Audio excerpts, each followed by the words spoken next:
കേരളത്തിലെ ഭരണം എന്ന് പറയുന്നത് ഒരു പരിധി മെച്ചപ്പെട്ട ഭരണമാണ് എന്നുള്ളത് ഈ പാർട്ടി സമ്മേളനം അംഗീകരിച്ച് തന്നെയാണ് മുന്നോട്ട് പോകുന്നത്. അതിനേക്കാളും കൂടുതൽ മുന്നോട്ട് എങ്ങനെ പാർട്ടിയെ നയിക്കാം എന്നുള്ളത് കേരളത്തിൻ്റെ മുഖ്യമന്ത്രി എന്നുള്ള നിലയ്ക്കും പോളിറ്റ് ബ്യൂറോ മെമ്പർ എന്നുള്ള നിലയ്ക്കും പിണറായി വിജയൻ ഒരു നയരേഖ മുന്നോട്ട് വെക്കുന്നത്. അതിൻ്റെ അർത്ഥം എന്താണ്?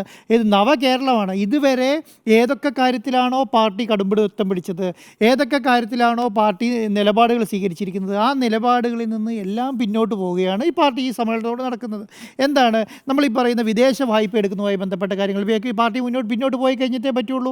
അതുപോലെ തന്നെ കുത്തക കമ്പനികളുടെ ഇൻവെസ്റ്റ്മെൻറ്റ് കേരളത്തിൽ വരുന്നതുമായി ബന്ധപ്പെട്ട കാര്യങ്ങൾ ഓൾറെഡി പാർട്ടി പിന്നോട്ട് പോയല്ലോ. അപ്പോൾ കേരളത്തെ സംബന്ധിച്ചിടത്തോളം എന്താണ്? കേരളത്തെ സംബന്ധിച്ചിടത്തോളം ഇന്ത്യയിൽ ഏക കമ്മ്യൂണിസ്റ്റ് മുഖ്യമന്ത്രി ഭരിക്കുന്ന, അല്ലെങ്കിൽ കമ്മ്യൂണിസ്റ്റ് പാർട്ടി ഭരിക്കുന്ന മുഖ്യമന്ത്രി എന്നുള്ള നിലയ്ക്ക് കേരളത്തിലെ മുഖ്യമന്ത്രി പിണറായി വിജയൻ ഇന്ന് ഒരു നവകേരള നയരേഖ മുന്നോട്ട് വയ്ക്കുകയാണ്. ആ നയരേഖയിൽ എന്തൊക്കെയാണ് ഉണ്ടാവുക? ആ നയരേഖയിൽ കോൺഗ്രസിനെ എങ്ങനെ ഇല്ലാതാക്കാം, അല്ലെങ്കിൽ കോൺഗ്രസിൻ്റെ അടുത്ത് ഭരണം കോൺഗ്രസിൻ്റെ അടുത്ത് പോകാതിരിക്കാൻ എന്തൊക്കെ കാര്യങ്ങൾ മുന്നോട്ട് വെക്കാം എന്നുള്ളത് അവർ കണക്ക് കൂട്ടി തന്നെയാണ് മുന്നോട്ട് പോകുന്നത്. കോൺഗ്രസ് എന്താണ് എല്ലാ കാലത്തും മുന്നോട്ട് വെച്ചിരിക്കുന്നത്? കാലഘട്ടം എന്ന് പറഞ്ഞാൽ വികസന കേരളമാണ് എന്നും കോൺഗ്രസ് മുന്നോട്ട് പോകും. കോൺഗ്രസ് വന്നാൽ മാത്രമേ കേരളത്തിൽ വികസനം ഉണ്ടാവുള്ളൂ എന്നുള്ള നിലപാട് സ്വീകരിച്ചിട്ടാണ് കോൺഗ്രസ് എന്നും മുന്നോട്ട് പോകുന്നത്. അതിനുകൾ ഇപ്പോൾ എന്താ സംഭവിക്കുന്നത്?